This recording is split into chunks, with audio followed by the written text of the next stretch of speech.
Thank you for joining. If you're watching this on YouTube, we encourage you to watch all of our videos. We're the Cyber Church of Christ, just like any Church of Christ you would attend. We use the King James Version.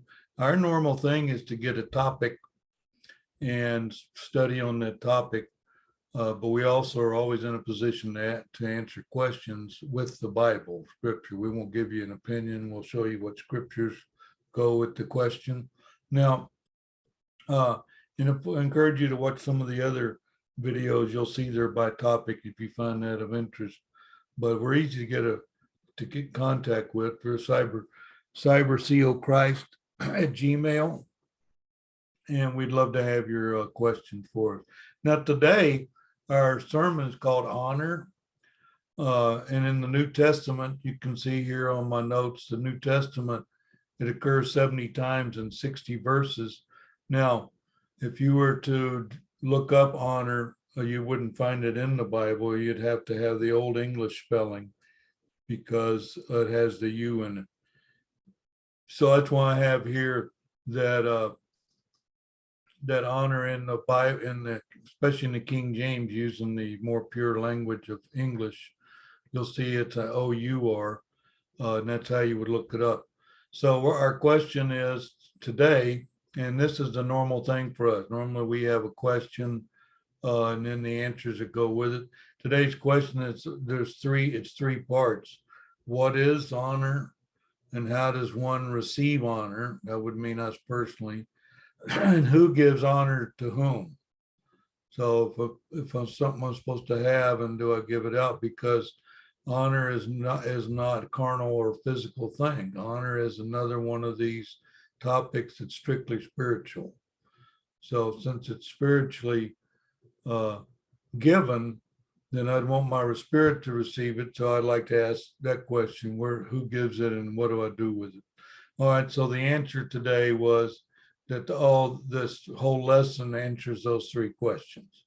All right. Let's look at first our definition. And this word time here is not the English word time. It's actually the Greek time you'd find here in the Strongs. But look at what it means is value. It's something of value, respect, nobility, and specialness. Now, when do I normally hear this word? Well, like usually in court, they would say, yes, Your Honor, no, Your Honor, that type of deal. Well, because that human is superior? No, it's that they have nobility.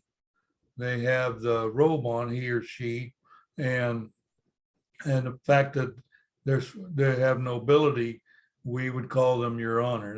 When I see it in writing, it's usually to the honorable mayor, honorable congressman or senator or something like that. And that's usually when you see the word honor in our vernacular. It'll say honor. Well, what do those come from?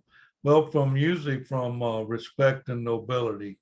That's how most of the time we look at honor. So look, what do the scriptures say about honor? I'm going to start off with some meaty scriptures here, which I tend to do. I like Hebrews.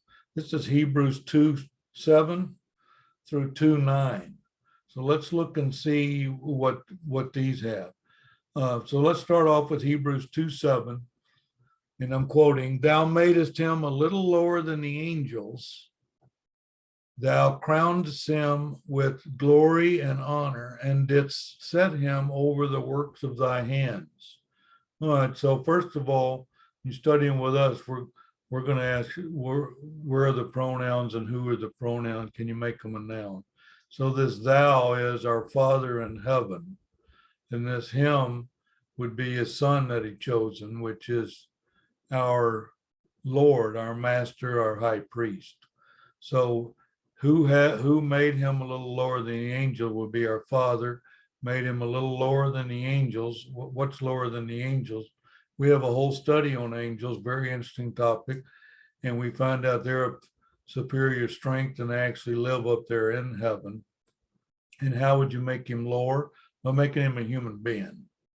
And then this crownedst is the past tense. It's in the Old English, but it's past tense, meaning that he got crowned.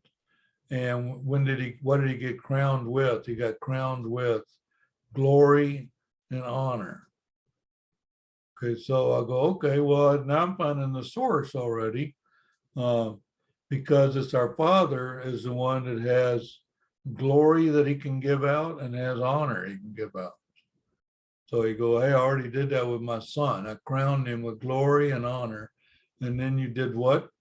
I set him over the works and did set him over the works of thy hand. So what would that even mean? Well, if you study with us, you'd find that there's an assignment that was given to the Christ that said, hey, you're going to prove my plan on planet Earth. You're going to live a perfect life with no sin in it. And when you do have that sin, then I'm going to put you over the works. So he would be in charge of the works. So that's what this verse says. Let's look at verse 8. It doesn't have the word honor in it, but it will in verse 9. Verse 8, thou hast put all things in subjection under his feet.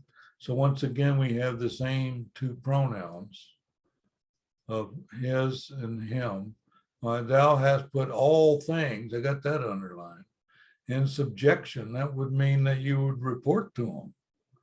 You'd have someone that's superior and you're a subject of theirs. Well, yeah, he's actually called my Lord. The Father gave him that title. And so who would be a subject to the Lord would be me. But all things are in subject under his feet. And there's a period there. For in that he put all subjection under him. What we got here. He left nothing. He left nothing that is not put under him. Okay, but we see not yet, but now we see not yet all things put under him. Why have you not seen everything that's been put under him? Well, we're about to find out. One thing is he's over also things that are in heaven. I haven't seen heaven. Oh, so he put him subject over things that are in heaven. You mean like angels? Yeah, like angels. And you haven't seen the hereafter? Well, obviously not. I'm here on planet Earth. But now we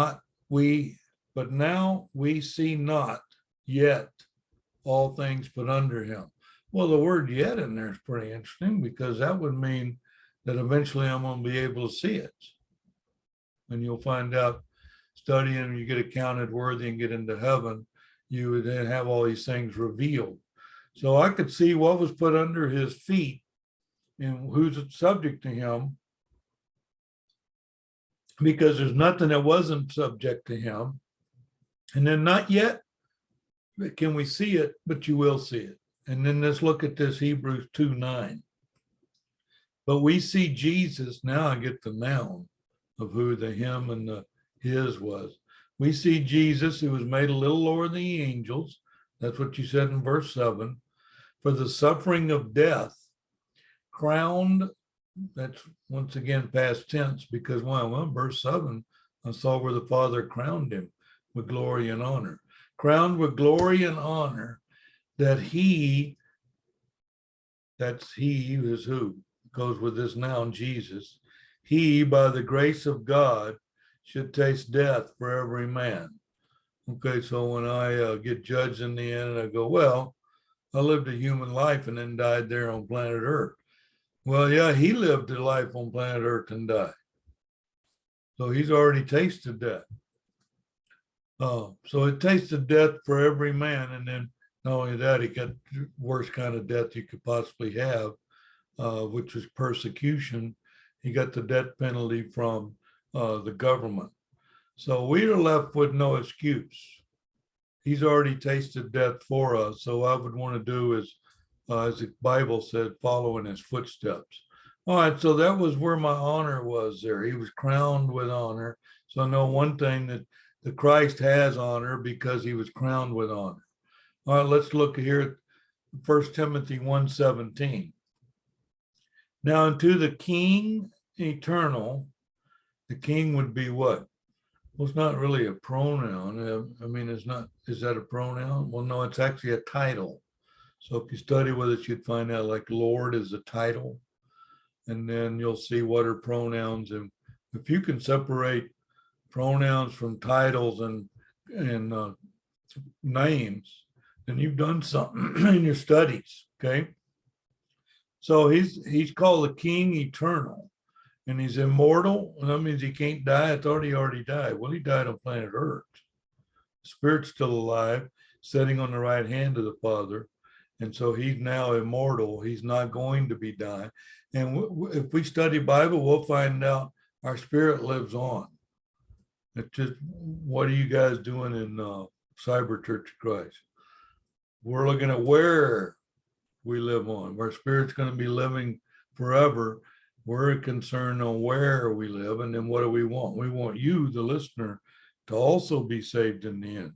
Okay, so now unto the King Eternal, immortal, invisible. So we can't see Christ? Well, no. And then the only wise God, be honor and glory forever and ever. Amen. Okay, so you said you crowned him in verse 7, you crowned him with glory and honor. And now that he has the glory and honor, he keeps it. For how long? Well, it says here forever and ever. So, and also he is called God. I have we have on our, I'd like for you to watch the video. Jesus is God, but not our Father. This would be one of those times where you could actually look this up and see, oh, he's God, the pronoun, but he's not our Father. Because why? He got honor and glory from the Father. So it's a little bit of detail in there. Now, let's go on to 1 Timothy 6:16. And hopefully you're just following along here on the video. You'll see 1 Timothy 6:16. Now, one of the things about, we do usually have in here, we put our references in that go with that verse. So we encourage you to look those up to see how this verse intersects or has commonality with with the verse we're reading. So most of the verses have a reference. There may be something that's only once in the Bible and doesn't have a reference, but usually I put the references up here to help the student help us learn, myself being a student, to help us learn also. Now let's look at this 1 Timothy 6:16, which if you were to read the previous verses, you'd see that he's King of Kings and Lord of Lords, talking about Jesus, our high priest, is sitting on the right hand of our Father. Let's read this verse. Who, okay, so we're there with the pronoun again, who hath immortality. Hey, I just read that in Timothy 1, 1 Timothy 1:17, said he was immortal. And now in chapter 6, verse 16, he's mentioned the immortality again. And where does he dwell? We were looking at, remember I mentioned a while ago, your spirit going to live on where? Okay, where is it that he's dwelling? Dwelling in the light, that's our Father's light, who or which no man can approach unto. Okay, well, I've seen in movies or heard people talking, they say, oh, I saw God or I saw Jesus, now I'm back on planet Earth. And they'll say something, I go, what about this verse? It says you can't even approach that light. No man can approach what? The light. So the light that the Father has. So you're telling me he got crowned with honor and crowned with glory, and that he lives in light. Yeah, not only that, he lives there forever. That's why I mentioned the word immortality, saying that he was immortal. No man can approach unto, okay? And then it says, whom no man has seen. So when the guy on TV says, oh, I saw Jesus and did such and such, or I went to heaven and came back, or I died 3 times, any of those, you say, well, no man has seen, or who? This person living in, this person, when I say that's our high priest, living in immortality and dwelling in light, nor can see. So no, you can't see God. You're in a human being, in a human body here on planet Earth. So you can't see the light that Jesus lives in. Now, to whom be honor, today's topic, and power for how long? Everlasting.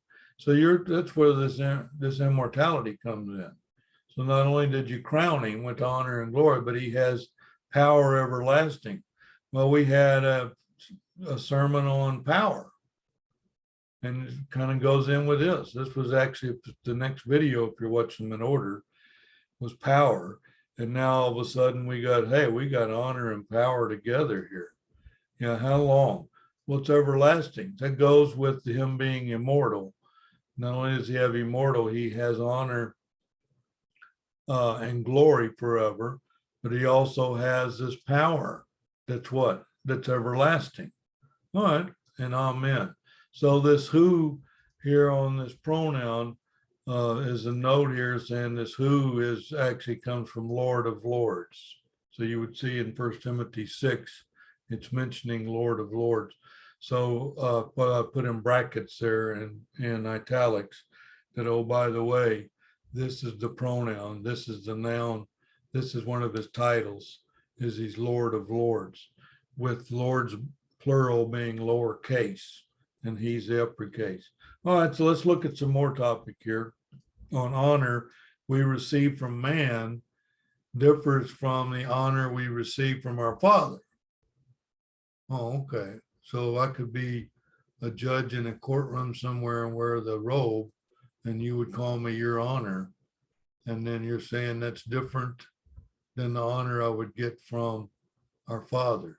Well, I'm not saying it, but it's in the scriptures, yes. So there's a different kind of honor. There's honor among men. There's no such thing as honor among thieves. I know that's the saying. Honor among men, and then we have honor from our Father. Okay, we'll explain the difference on that. So we're going to look at Jesus' teaching here in John 5:44 is where we'll start. How can ye believe which receive honor one of another?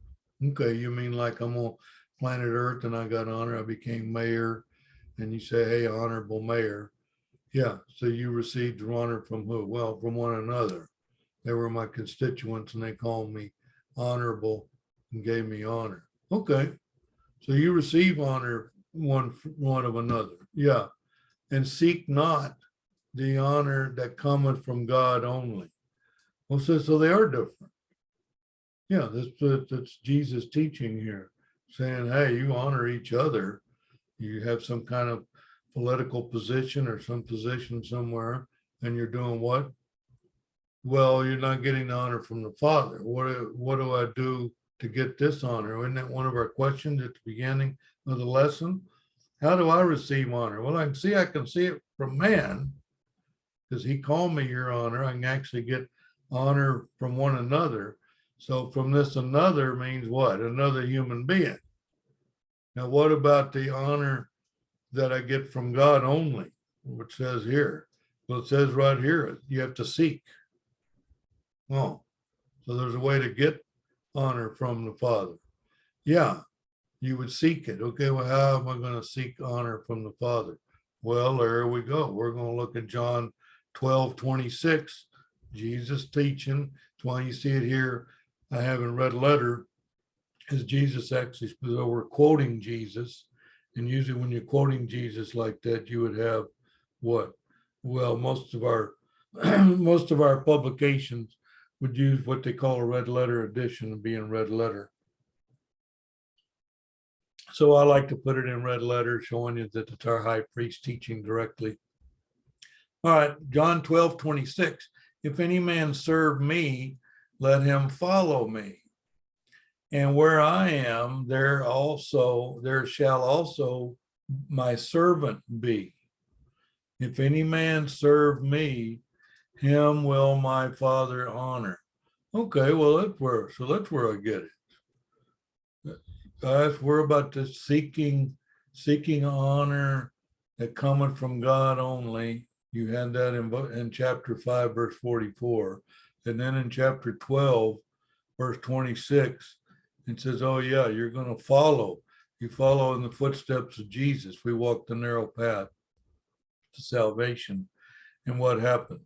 Well, first of all, I'm going to call you a servant, not an insult. Serving our Father, serving as Jesus served. Jesus serving as my high priest right now. Jesus serves. And where does he get this title from? From our Father. So yeah, I can get honor. Yeah, he said, any man if, I got this if underlined. We look, when we're studying sometimes, we'll see if, should, things like that, because it's not automatic. So if any man serve me, what do? It says here, him will my Father honor. Okay, well, we're going to get honor from Jesus? Well, no, according to this scripture, honor comes from, didn't the Father give honor and glory to the Son and crowned him with honor and glory? So that was the source where Jesus got his honor, was from our Father. And now he's saying, hey, by the way, you need to get this honor from our Father. Well, how am I going to do that? Well, you're going to be a servant. Well, how am I a servant? By following me. So you have the whole Bible there that shows you exactly how Jesus lived his life. And he goes, well, there's your great example right there. Why don't you just follow that? What do I get? Well, I can get honor now on planet Earth by being a servant, following what Jesus did. And so that's why there's two ifs in there. You had this if any man serve me. Then there was a colon here. Once I had the colon, then it goes, oh, I'm going to follow by another if. Okay, well, what if I don't serve you? It says here, if you serve me. Well, then you're not going to get honor from the Father. It says here's how you get it. Okay, well, that answered one of our questions up there. One of our questions was, who do I honor and when do I get it? And they go, well, you got these two verses here. It says a lot with Jesus teaching. You're going to get honor one from another on planet Earth because of some title, nobility, some specialty thing he had, those definitions we had in there. But do you want honor from the Father? Oh, all right, then you follow in the footsteps of what our high priest did. And then, so if you follow that, and where I am, there shall my servant be. If any man serve me, him will my Father. There's no maybe there. This is will my Father honor. So, okay, well, good. I'm glad you answered that. So I can get honor from our Father by serving thee, following the footsteps of Jesus. Jesus always did what? Well, he loved righteousness, hated iniquity, and always did the things that pleased our Father. So are you going to do the things that please the Father? Well, then you're going to receive honor. He just says here, you will get it. All right. Now, to whom do we give honor? Since I received honor, what about us giving honor? That's what I want to have here in this part of the lesson. To whom do we give honor? All right, let's look at some verses here. We're going to go back using red letter, still in the book of John. We're going to look right here, John 5:22 and John 5:23. So follow along here. For the Father judgeth no man. Oh, but had committed all judgment unto the Son. So, so when I die and we end up having the judgment day, hopefully I'm in a waiting place asleep. And that's a whole nother topic. And then we have the judgment day after the earth's ended. I'm going to be getting judged by the Father. Well, no. This says here that the Father doesn't judge you. Father judgeth no man. Oh, well, then who am I going to be judged by? The Son. He's committed all judgment. Remember it said a while ago, he's put all things on subjection to him. Well, one of those all things is my judgment. So he's telling me right here, hey, brother, you're going to get judged by the judge. The Father has put honor and glory on the Son and gave him the assignment called judgment. So you will be judged by your high priest. Okay. And why is that?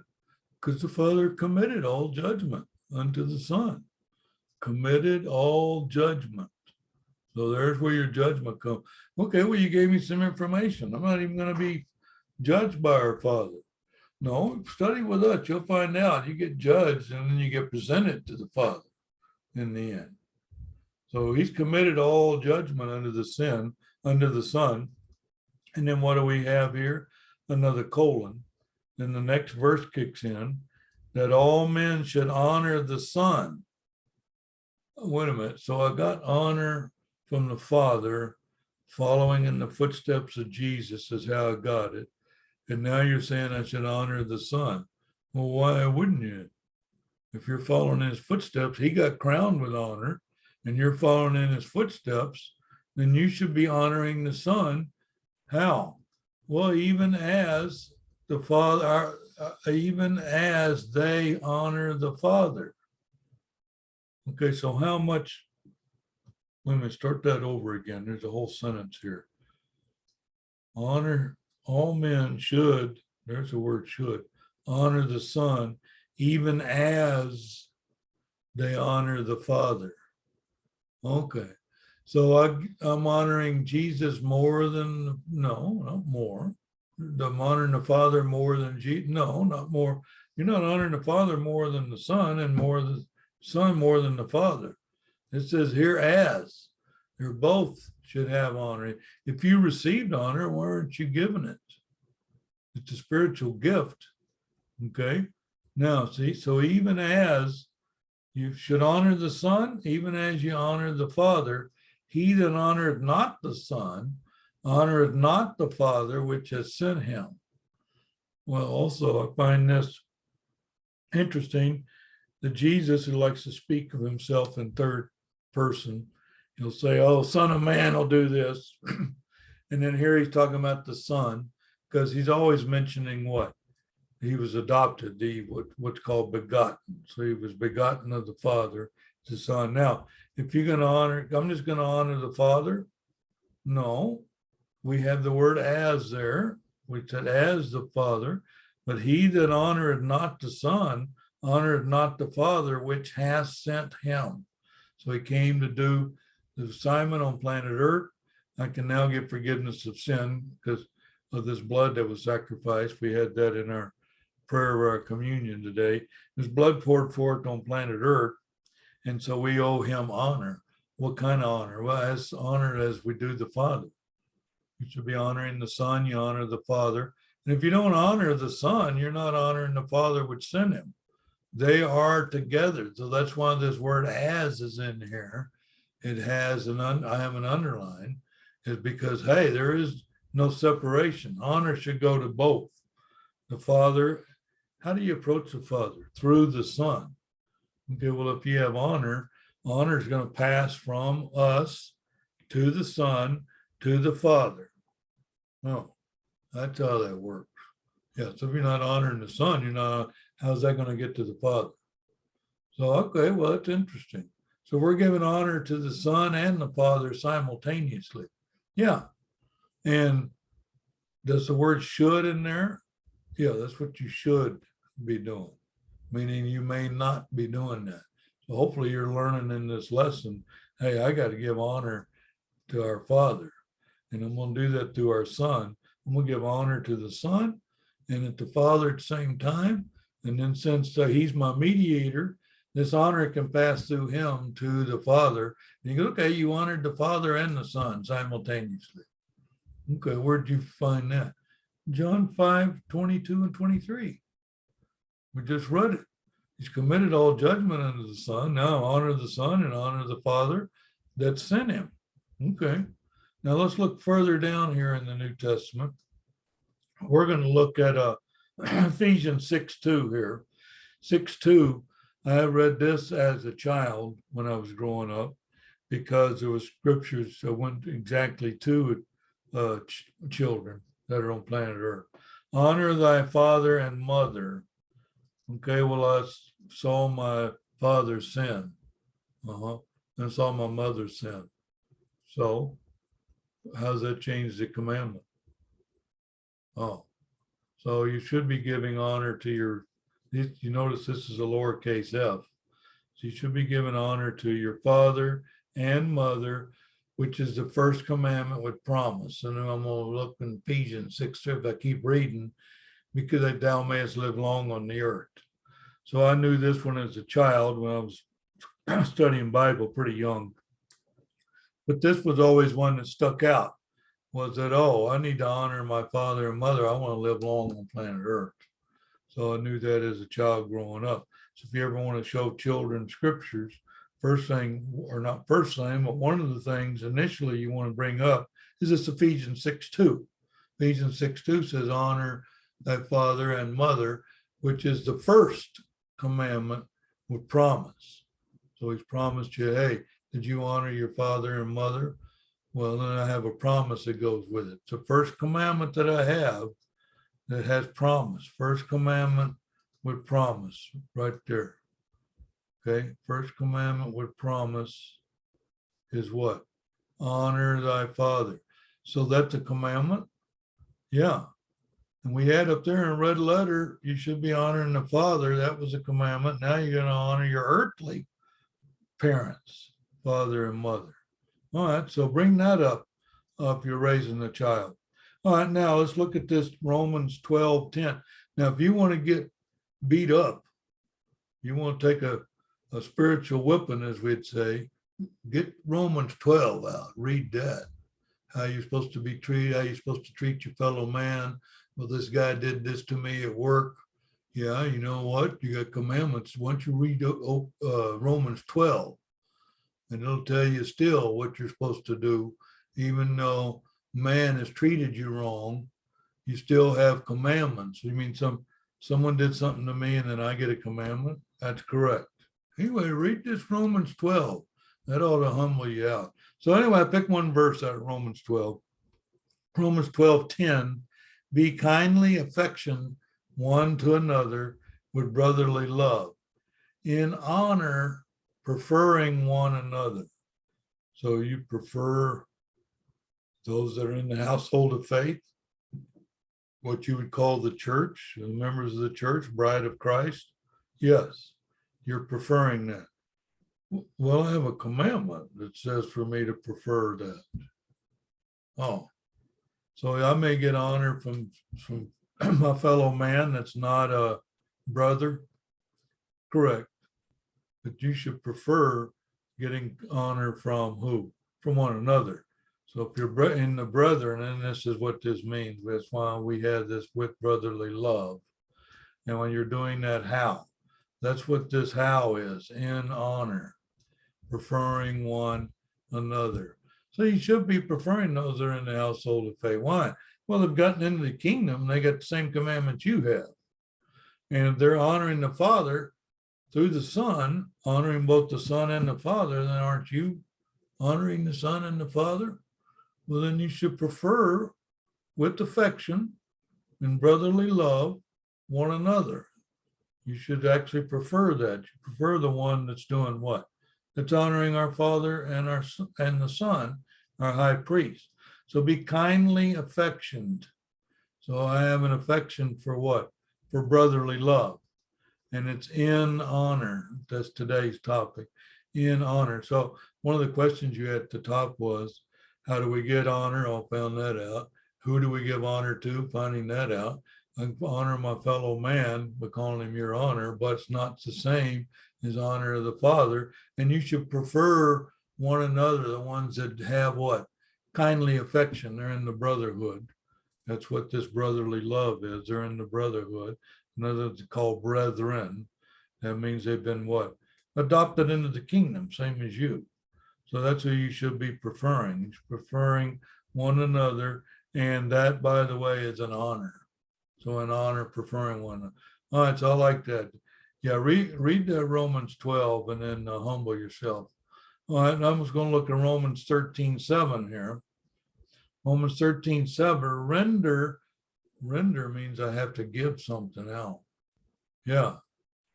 Well, render what? Render therefore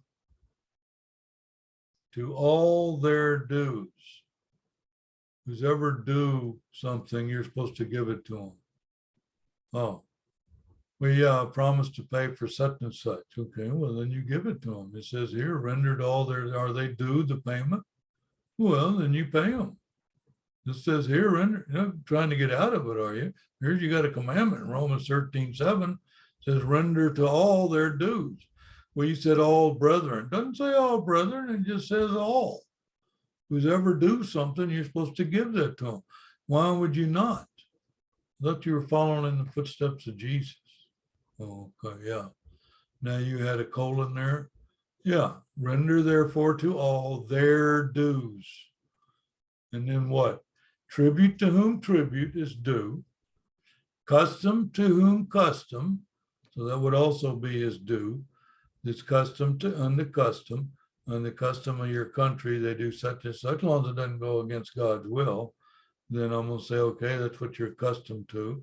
Well, I have be a guest for dinner at someone's house. It's our custom that you sit there. Okay, well, I'm going to sit there. I'm going to give what? Custom to whom custom. And then fear to whom fear. And we had that a couple of weeks ago where we're going to fear him. And knowing can he kill the body, he can destroy you in the second death in the hereafter. Fear to whom fear. Honor to whom honor.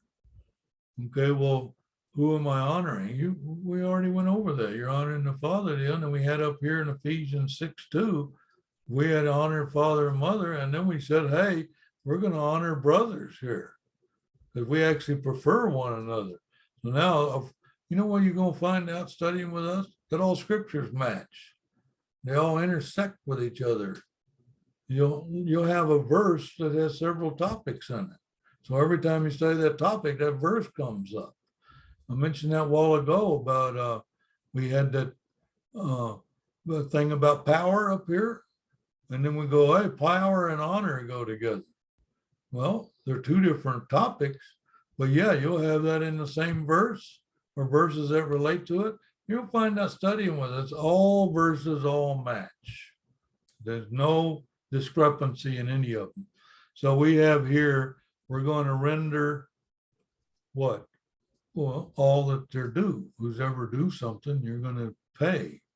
And then tribute to whom tribute, custom to whom custom, fear to whom fear, honor to whom honor. All right, now let's look down here at 1 Timothy. Got a couple of scriptures we want to go over now. 1 Timothy 5:17. Let the elders that rule well be counted worthy of double honor. Oh, so there's a measurement of honor. I thought I was just giving honor out. Well, if it's someone who's rules well, especially what? Well, especially those who labor in the word and doctrine. So if they're laboring in the word, whether they're trying to teach the word and save souls from the fire and all, yeah, okay, well, they get a double honor. You already said you were going to with brotherly love, prefer and give honor to your brethren, right? Well, it says here there needs to be double for who? For elders that rule well and labor in the word and doctrine. If they're laboring in the doctrine, then they deserve a double honor. Okay, well, so you can measure honor. Well, yeah, most of the spiritual gifts have measurement because why? I saw that all, you gave all to the Son. That's right. And so you get some honor, and then you want to have honor go to the Father and through the Son, honoring the Son and the Father. But, you know, on planet Earth, you have those that are honorable and you honor someone. But look at this, 1 Timothy 5:17, you're going to honor who? Those who labor in the word and doctrine. So they're out there working in the doctrine, trying to save some from the fire. Well, then they're worthy. We got the word worthy here. They're worthy of double honor. All right, now I want to finish with this 1 Peter 3:7, which is pretty interesting. Likewise, ye husbands. Well, that's interesting already. So you've singled out someone that's married as a wife. That's right. Likewise, ye husbands, dwell with them according to knowledge. Oh, well, no, I just want the wife to do what I say. Well, is that according to knowledge? It doesn't sound like it's according to knowledge. It sounds like you have some type of ego, serve me, that type of attitude. Okay. And you know what we're going to say about that in 1 Peter 3:7? You're going to dwell with them according to knowledge. But shouldn't you be in the scriptures? Giving honor to the Father? Well, that's why you should be dwelling with your spouse. Giving honor unto the wife. So that's because when you want to boss her around, she has to do what you say. Well, that's not honor. Oh, aren't you like a team? Yeah. Aren't you like one? Didn't when you got married, it says he's become one? Yeah. Well, how am I going to give honor unto the wife? Well, good question, because that's why this word as. And I've seen people that say is. They'll go, the woman is the weaker vessel. Where does it say that? 1 Peter 3:7. No, it doesn't say is, it says as. So you're a spouse and you're in the marriage, and it says what? Well, you should be giving honor to the wife as a weaker vessel. As hey, we need, have you ever heard the term stronger together? If you're married and you're both in the kingdom, well, you should both be getting stronger together. How? Well, according to knowledge. That's all in this verse. This verse is heavy. And according to knowledge, I'm going to give honor unto the wife. So you're going to have her do something that you don't do? No, it's not honor. It's just being some bossy guy. So here's a discipline scripture for all husbands. We're saying, hey, not only do you love your wife, you need to be giving honor unto the wife as if she's weaker. Not because she is weaker, it's as unto the weaker vessel. And being heirs together, got it right here highlighted, and being heirs together of what? The grace of life. So you guys became one. Spiritually, you'll both be doing what? Well, according to knowledge, you're living in doing the Father's will according to knowledge. Okay, well, what if I don't do that? What if I just want to have bossed the female person around, and she's my wife, she has to do what I say. Well, that's not honor. Okay, so if I don't honor the wife, then what happens? Well, that's how the verse ends. That your prayers be not hindered. What? How do you tie prayer into the fact that I'm not honoring my wife? Well, I just did. Are you giving honor to the wife? Huh? As if it's a weaker vessel? You're in this together. Aren't you guys heirs together here? One of you goes down, the other goes down. But one of you gets saved, the other one should be saved. This is a team effort. That's what marriage is. It's two lives melded together. Okay? So they're heirs, plural, together. Heirs of what? The grace of life. To be heirs to the grace of life. And then what? That your prayers be not hindered. Well, you're going to hinder my prayer because I didn't honor the wife? Yeah, just what I just said. It's written right there in the Bible. You need to be honoring the wife. I don't want your prayer to be hindered. All right, so think about that. If you're a husband, have a marriage, and you have a wife, well, why don't you read 1 Peter 3:7? I'll tell you, hey, you guys are heirs together. This is a one-man show. Well, two of you together, according to knowledge, you should be honoring the wife. When you honor the wife as if she's weaker, then you're going to be what? Heirs together. Do you want your wife to be saved in the end? And do you want to be saved in the end? Well, of course, brother. Okay. Well, you're heirs together. And in that way, I don't want my prayers hindered. I want my prayers to go up as a sweet smelling savor to the Father and have my prayers answered. Well, this says here that it's possible your prayer could be hindered. Why? Well, you didn't give honor unto the wife. Giving honor unto the wife. That's a little different than bossing around, isn't it? Okay. So anyway, I wanted to do a little chastisement there in the end, but you can see we just kind of touched the topic today on honor because why? Well, you saw up here, it occurs 70 times. So honor occurs 70 times in 60 verses. Obviously, we didn't do 60 verses. We just picked out some of them, but we got our answer to our questions. We were saying, what is it? How do we receive it? Who do we give it to? So we found out today, hey, we're giving honor to our fellow man. We give a double honor to those that are doing what?